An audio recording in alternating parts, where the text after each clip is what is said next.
Hello friends, రేపటి complete episode ఇప్పుడు ఈ వీడియోలో చూడండి. ఇక శరణ్య దర్శన్కి పొట్టు పెడుతూ అలాగే చూస్తూ ఉండిపోతుంది. ఇక శరణ్య మనసులో అనుకుంటూ, మా ఆయన శ్రీరామచంద్రుడు సీతమ్మ తల్లి వనమాసంలో ఉన్నా కూడా శ్రీరాముడు సీత గురించి ఆలోచిస్తూ ఉన్నాడు. అలాంటి రాముడు సీతమ్మ తల్లిని వదిలేసుకోలేక ప్రతిరోజు బాధపడుతూ ఉండిపోయాడు. కానీ మా ఆయన మనసు మాత్రం విన్నా. తన మనసుని అర్థం చేసుకోక నేను అపార్థం చేసుకున్నాను. మా ఆయన శ్రీరాముడు కాబట్టి సరైన జోడి సీతమ్మ తల్లిని నేను కాదు. ఓ శ్రీరామచంద్రమూర్తి, మా ఆయనకు మంచి సీత లాంటి భార్య రావాలి. తనని ఎప్పుడు కంటికి రెప్పలా కాపాడు స్వామి.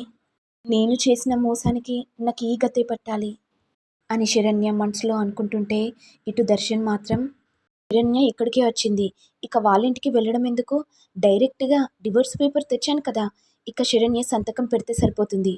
ఇక నేను ఫ్రీ బర్డ్ అయిపోతాను. ఇక నాకు నచ్చినట్టు నా పనులు చేసుకోవచ్చు. ఇక నేను ఎక్కడికి వెళ్ళినా ఎవరికి చెప్పాల్సిన అవసరం లేదు. ఇప్పుడు ఈ శరణ్య నాకు విడాకులు ఇచ్చిందంటే పీడ విరగడైపోతుంది అని మనసులో అనుకుంటూ ఉండగా ఇంతలో పంతులు గారు పిలిచి, శ్రీరాముడికి సీతకి సతీ సమేతంగా మీరిద్దరూ సీతమ్మ తల్లికి శ్రీరాముడికి దండ వేయండి. పంతులు గారు చెప్పగానే ఇక దర్శన్ కోపంతో శ్రీరామునికి దండ వేస్తుంటే, ఇటు శరణ్య బాధపడుతూ టెన్షన్ పడుతూ సీతమ్మ తల్లికి దండ వేస్తుంది. మరి మీరిద్దరూ శ్రీరామచంద్రమూర్తికి సీతమ్మ తల్లికి దండ వేశారు కదా, తర్వాత మీరిద్దరూ ఆ దండల్ని మార్చి మీరిద్దరూ వేసుకోండి. అలా పంతులు గారు చెప్పగానే ఇక శరణ్య దండని దర్శన్కి వేస్తుంటే కోపంగా చూస్తూ ఉంటాడు. కానీ దర్శన్ ఏం చేయలేక, తన అమ్మ మాటను జవదాటలేక దర్శన్ కూడా శరణ్యకు దండ వేస్తాడు. ఇక ఆనంద మనసులో, ఎలాగైనా సరే నా కొడుకు కోడళ్ళు కలవాలి, ఇద్దరు సుఖ సంతోషాలతో సంతోషంగా ఉండాలి, అదే కావాలి స్వామి అని ఆనందం మనసులో అనుకుంటుంటే, ఇంతలో అనన్య వచ్చి, చిన్నత్త, ఈసారి మీరు గెలిచాను అనుకుంటున్నారు కదా, నిప్పు రవ్వను ఎలా పెద్దగా చేయాలి అని నేను ఆలోచిస్తే మీరేమో వీళ్ళిద్దరిని కలపాలి అని మనసులో అనుకుంటున్నారు కదా. అనన్య, నువ్వు శ్రీరాముడు వేడుకల్లో కూర్చోవాలి అనుకున్నావు, కానీ నీ వల్ల సాధ్యం కాలేదు. ఒకటి కాదు, ఎన్నటికైనా నిన్ను ఈ ఉత్సవాలలో పాల్గొననివ్వను. అయ్యో అత్తయ్య, మీరనుకుంటే సరిపోతుందా, ఇప్పుడంటే శరణ్య కూర్చుంది, ఆ తర్వాత కూర్చోవాల్సింది నేనే కదా, అప్పుడు శరణ్య ఉంటుందో ఉండదో. ఏ, ఏం మాట్లాడుతున్నావే, చింత చచ్చిన పులుపు చావదన్నట్టు నీ బుద్ధి వంకర బుద్ధి ఉన్నట్టుంది కదా. అవునత్తయ్య, మీ బుద్ధి, మీ వంకర బుద్ధే నాకొచ్చింది. ఇలా మాట్లాడుకుంటుండగా ఇంతలో రాహుల్ వచ్చి, చూసావా అనన్య, తమ్ముడు మరదలు ఏదో మాట్లాడుకుంటున్నారు, ఇప్పుడైనా వాళ్ళిద్దరి జంట కలవాలి కదా. అవునండి, మీరు చెప్పేది కూడా నిజమే. అప్పుడు అనన్య మనసులో, అయ్యో పాపం, అయినా మా ఆయనకి ఏం తెలుస్తుందిలే, అక్కడ దర్శన్ శరణ్యని కోపడుతున్నాడు. నేను అనుకున్న ప్లాన్ ప్రకారం దర్శన్ శరణ్యకి విడాకులు ఇవ్వాలనుకుంటున్నాడా, మరెందుకో నాకు ఏదో పేపర్స్ కనబడుతున్నాయి, నేను అనుకున్నట్టు అవి డివోర్స్ పేపర్ అనుకుంటా. అమ్మయ్యా, ఇదే కదా నాకు కావాల్సింది, శరణ్యకి విడాకులు ఇచ్చేసిందంటే ఇక ఈ కోడలిగా పెద్ద స్థానం నాకే దక్కుతుంది. ఇక నేను ఈ ఇంటిని ఏలుతాను, నేనే శాసనంగా వహిస్తాను మనసులో అనుకుంటుంటే, ఏంటి అనన్య, ఏం మాట్లాడట్లేదు. అవునండి, మీరు చెప్పేది నిజమే, వాళ్ళిద్దరూ ఎన్నిటికైనా కలవాల్సిందే కదండి. భార్యాభర్తలన్నాక సహజంగా గొడవలు వస్తూనే ఉంటాయి కదండి, పట్టించుకోకుండా ఉండడమే మనకు మంచిదండి. అయినా మనం వాళ్ళిద్దరి మధ్యలో వెళ్ళడం ఎందుకండి, వాళ్ళేదో మాట్లాడుకుంటున్నారు కదండి, మాట్లాడుకోనివ్వండి, లేకపోతే మనం డిస్టర్బ్ చేసిన వాళ్ళమైతాం. అవునన్నయ్య, నువ్వు చెప్పేది నిజమే, నువ్వు నాకు భార్యగా దొరకడం నా అదృష్టం. అవును కదండి, నేను నీకు భార్యగా దొరకడం మీ అదృష్టం అనుకోవాలి.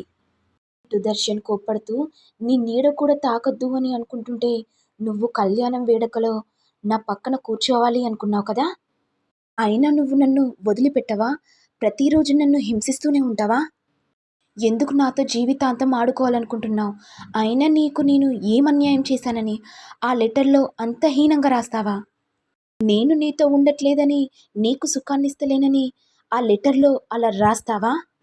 శరణ్య, అసలు నువ్వు మనిషివేనా, నువ్వు ఒక ఆడజాతికి పుట్టినవా, అసలు నిన్ను కట్టుకోవడమే నా బుద్ధి తక్కువ, పెళ్ళి కానప్పుడు నువ్వు ఎంత మంచిదానివో అనుకున్నాను, ఇప్పుడు తెలిసింది నువ్వొక మహానటివని. నీకు ఇంకో విషయం చెప్పాలి. నా సంతోషం కోసం నేనొక నిర్ణయం తీసుకున్నాను. ఇదిగో డివర్స్ పేపర్ అని దర్శన్ శరణ్యకి చూపెడుతుండగా ఇంతలో సమీరాని చూసి దర్శన్ ఒక్కసారిగా షాక్ అవుతాడు. ఏంటి, సమీరా ఇంకా బ్రతికి ఉందా? సమీరా చనిపోయిందని ఈ శరణ్య చెప్పింది కదా అనుకుంటూ దర్శన్ సమీర దగ్గరికి వెళ్తుంటే, అమ్మో, ఈ శరణ్య మళ్ళీ చూసిందంటే మళ్ళీ సమీరాని చంపాలనుకుంటుంది. శరణ్య, ఇక్కడి నుంచి వెళ్ళిపో. కానీ ఏదో ముఖ్యమైన విషయం చెప్పాలన్నారు కదండి. నేను ఇప్పుడు కాదు చెప్పేది, తర్వాత చెప్తానని చెప్పాను కదా, వెళ్ళిపో ఇక్కడి నుంచి. ఇక దర్శన్ సంతోషంతో సమీర దగ్గరికి వెళ్ళి కౌగిలించుకొని, సమీరా, నువ్వు బ్రతికే ఉన్నావా? నువ్వు చనిపోయావని వేరే వాళ్ళు ఫోన్ చేసి చెప్పారు. ప్రతిరోజు నీ గురించి ఏడుస్తూనే ఉన్నాను. ఏంటి దర్శన్, ఏం మాట్లాడుతున్నావు? అయినా నువ్వు నీ భార్యతో సంతోషంగా ఉన్నావు కదా, మళ్ళీ నువ్వు కొత్త నాటకం మొదలు పెట్టావా? నువ్వు మీ అమ్మ మాటను కాదనలేక ఆ శరణ్యని పెళ్లి చేసుకున్నావు. కానీ నేను మా అమ్మని అందరినీ వదిలేసి నీ దగ్గరికి వచ్చాను. కానీ నువ్వు నాకు బుద్ధి చూపించావు. నేను నీ మీద ఎన్నో ఆశలు పెట్టుకున్నాను. కానీ నువ్వు ఇలా చేస్తావని అనుకోలేదు. కానీ సమీరా, నేను నీకో విషయం చెప్పాలి. శరణ్యకు నేను విడాకులు ఇవ్వాలనుకుంటున్నాను. ఒకవేళ శరణ్యకు విడాకులు ఇచ్చిన తర్వాత నిన్ను తప్పకుండా పెళ్లి చేసుకుంటాను. దర్శన్, నువ్వు చెప్పే మాటలు అస్సలు నమ్మను. అప్పుడు మీ అమ్మ మాటను కాదనలేక నువ్వు శరణ్యను పెళ్లి చేసుకున్నావు. ఇప్పుడు మీ అమ్మ మాటను కాదనలేక నువ్వు నన్ను పెళ్లి చేసుకుంటావా? అయినా నిన్నెలా నేను నమ్మేది?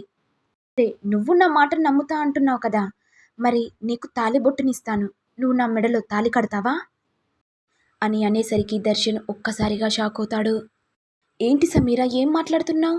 అవును దర్శన్, నువ్వు ఎలాగో శరణ్యకు డివోర్స్ ఇవ్వాలనుకుంటున్నావు. మరి ఇప్పుడు నా మెడలో తాళి కట్టు అని అనేసరికి దర్శన్ మౌనంగా ఉండిపోతాడు. నాకు తెలుసు దర్శన్, నువ్వు నా మెడలో తాళి కట్టవని. అయినా నువ్వు మీ అమ్మ మాట వింటావు కదా. కానీ సమీరా, దయచేసి నా మాట విను. శరణ్యకు విడాకులు ఇచ్చిన తర్వాత మా అమ్మని ఎలాగో కన్విన్స్ చేసి నిన్ను తప్పకుండా పెళ్లి చేసుకుంటాను. నీ మీద ఒట్టేసి చెప్తున్నాను సమీరా అని అనేసరికి సమీరా సంతోషంగా ఉండిపోతుంది. మరి నెక్స్ట్ ఎపిసోడ్లో ఏం జరుగుతుందో చూడాలి. మరి మీకు వీడియో కనుక నచ్చినట్లయితే లైక్ చేయండి, షేర్ చేయండి, సబ్స్క్రైబ్ చేయండి. Thank you all.